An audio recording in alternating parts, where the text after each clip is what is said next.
Hello student, कैसे हैं आप। चलिए हम करते हैं मैथ्स एनसीईआरटी क्लास 8 एक्सरसाइज 3.4। अगर आपको मेरी वीडियोस पसंद आती हो प्लीज़ इन्हें लाइक एंड सब्सक्राइब कीजिए।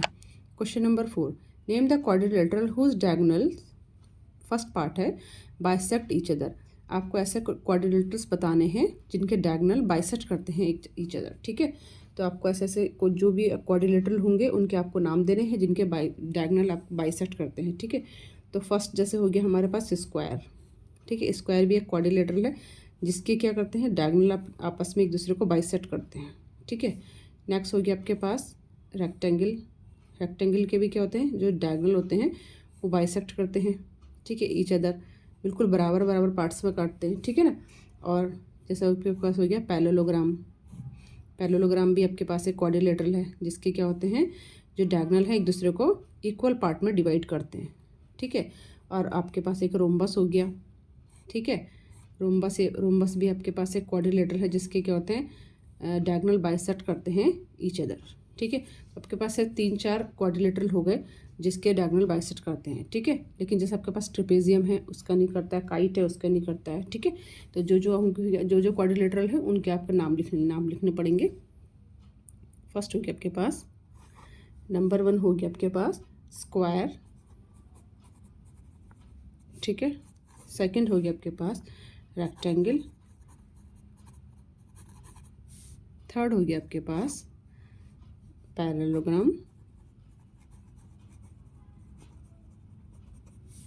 एंड फोर्थ हो गया आपके पास रोम्बस। ठीक है, ये हो गया इसके आंसर। सेकंड पार्ट में पूछा गया है कि name the quadrilateral whose diagonals are perpendicular bisect each other. अब ऐसे आपको क्वाड्रिलेटरल बताने हैं जिनके डायगोनल परपेंडिकुलर बाइसेक्ट करते हो। जिनके डायगोनल बाइसेक्ट तो करते हैं बट परपेंडिकुलर मीन्स 90 डिग्री पे काटते हैं। ठीक है, तो एक आपके पास स्क्वायर ही हो गया जो बिल्कुल 90 डिग्री पे होता है। ठीक है ना, स्क्वायर हो गया आपके पास। और इसका तो नहीं होगा, रेक्टेंगल का नहीं होगा, पैरेललोग्राम का नहीं होगा। फिर आपके पास क्या होगा, रोम्बस होगा जिसके क्या होते हैं बाइसेक्ट भी करते हैं डायगोनल्स और परपेंडिकुलर बाइसेक्ट करते हैं। ठीक है, 90 पे करते हैं। तो आप उनका नाम लिखेंगे। फर्स्ट हो गया आपके पास, अब देखो स्क्वायर हो, जैसे एक और दोबारा से देख लो। ठीक है, स्क्वायर के जो डायगोनल होते हैं ये क्या होता है, परपेंडिकुलर बाइसेक्ट करते हैं कि ये इनके आपस में क्या होता है 90 का एंगल बनता है। ठीक है, यहाँ पे।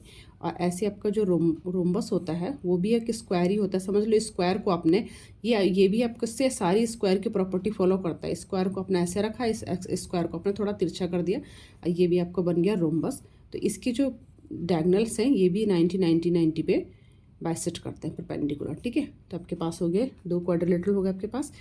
फर्स्ट हो गया आपके पास स्क्वायर एंड सेकंड हो गया आपके पास रोम्बस। ठीक, और थर्ड है आपके पास are equal, the quadrilateral whose diagonals are equal. ऐसे कोई क्वाड्रिलेटरल बताओ जिसके डायगोनल्स क्या होते हैं, इक्वल होते हैं। ठीक है, और डायगोनल इक्वल्स किसके होंगे, अब देखिए स्क्वायर के होंगे। फर्स्ट स्क्वायर तो सारी ही प्रॉपर्टीज़ फॉलो करता है। ठीक है, क्वाड्रिलेटरल की, तो ये इसके क्या होंगे, इक्वल होंगे।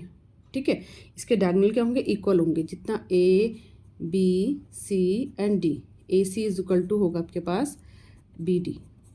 ठीक है, ऐसे आपके पास रेक्टेंगल के भी जो डायगोनल होंगे इस टाइप में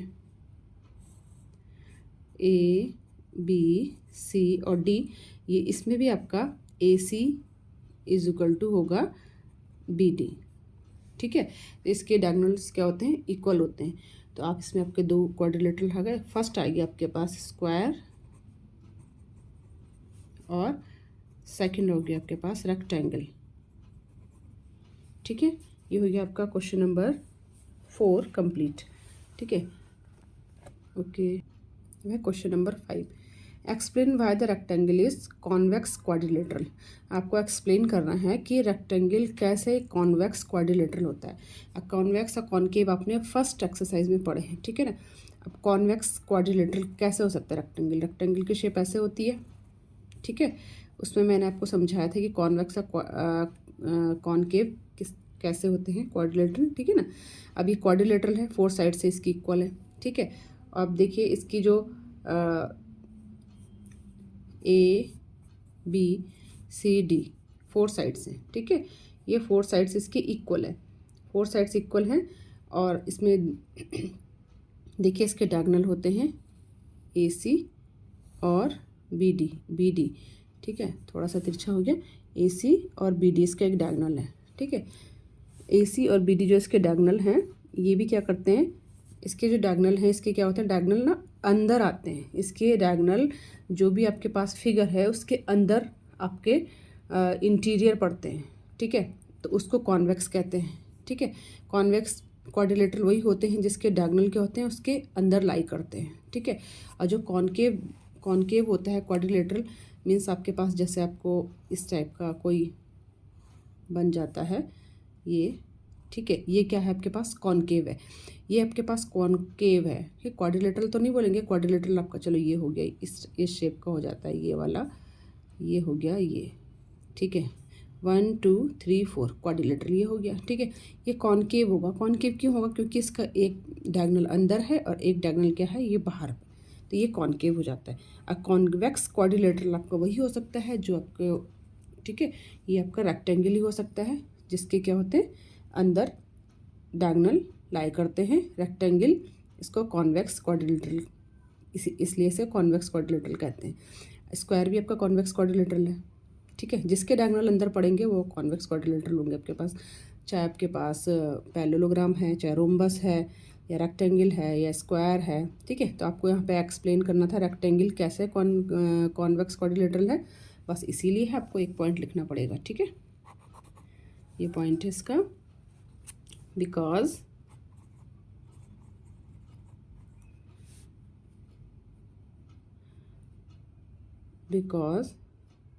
both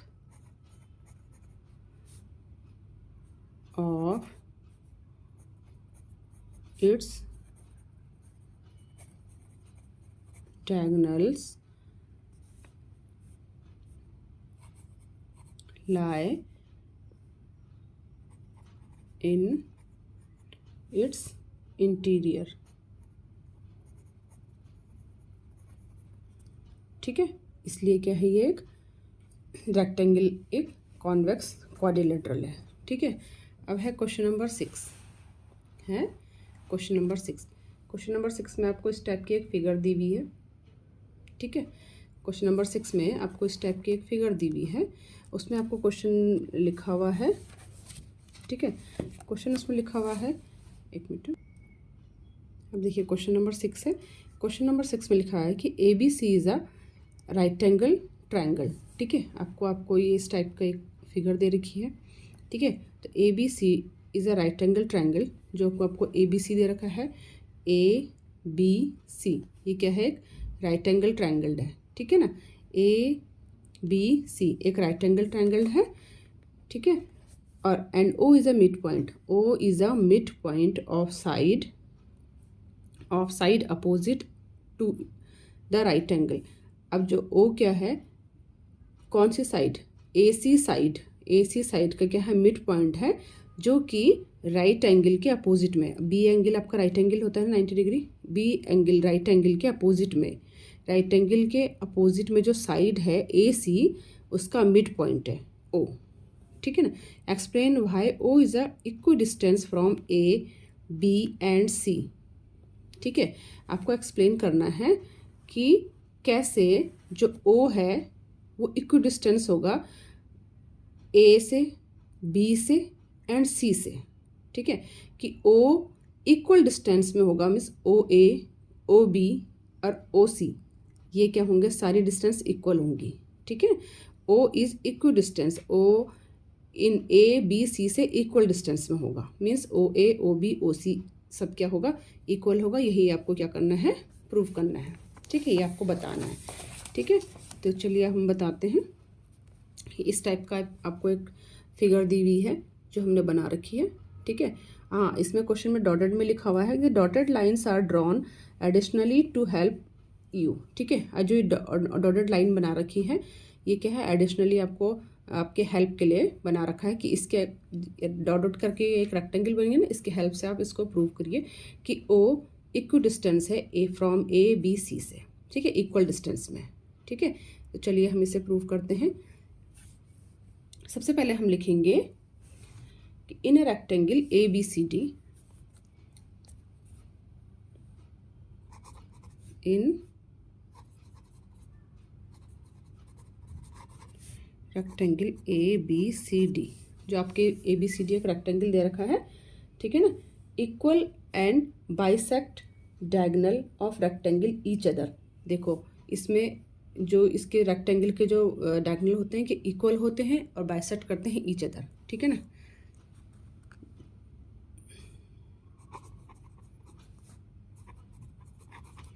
rectangle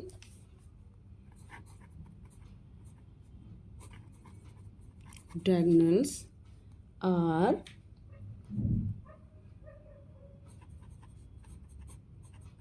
equal and bisect each other। ठीक है, इक्वल एंड जो इसके डायगोनल होते हैं इक्वल और बाइसेक्ट करते हैं ईच अदर। ठीक है, अब ऐसे इसके अकॉर्डिंग हम बता सकते हैं कि देखो अब A C is equal to B D, क्योंकि ए सी बी डी क्या है, ये क्या है आपके पास, ए सी और बी डी क्या है आपके पास, डायगोनल है, ये इक्वल है। ठीक है, अगर हम इनका हाफ कर दें, ए सी का हाफ कर दें तो बी डी का भी हाफ, ये दोनों इक्वल हो जाएंगे। ठीक है, अब ए सी का हाफ कितना होता है, ए सी का हाफ कितना होगा, ओ, क्योंकि ओ क्या है, इसका मिड पॉइंट है, ए सी का मिड पॉइंट है ना ओ, तो ए सी का हाफ कितना होगा, A O, A O is equal to O C, A O is equal to O C, क्योंकि ओ क्या है, mid point of A C. ठीक है, ऐसी दूसरे डायगोनल में देखिए कि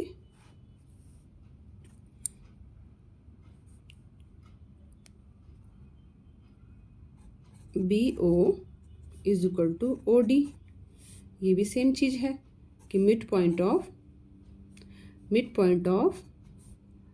किसका, बी डी का, कि O is a mid point of A C, ऐसी O mid point of B D, same.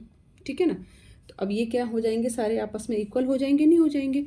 अब देखो A O is equal to O C, O B is equal to O D, तब A O is equal to O B is equal to O C equal to O D, सारे क्या होंगे, सब ये equal हो जाएंगे, क्योंकि O is a mid point of both diagonals. ठीक है, तो हम लिख सकते हैं यहाँ पे O A is equal to O C is equal to O B is equal to O D, ये सारे क्या हो गए, इक्वल हो गए कि नहीं हो गए, ये सारे क्या हो गए, इक्वल हो गए एक दूसरे के।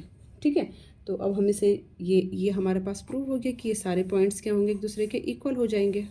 ठीक है, अब ये सारे इक्वल्स हो जाएंगे, तो हैंस अब हमारा प्रूव हो गया कि hence O is equidistance, O is equidistance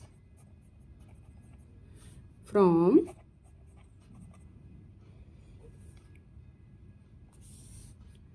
A B and C. ठीक है, ये हो गया हमारा प्रूव कि ओ क्या है, इक्विडिस्टेंस होगा फ्रॉम ए बी सी, तीनों से। ठीक है, चलिए हम मिलते हैं नेक्स्ट वीडियो में, तब तक के लिए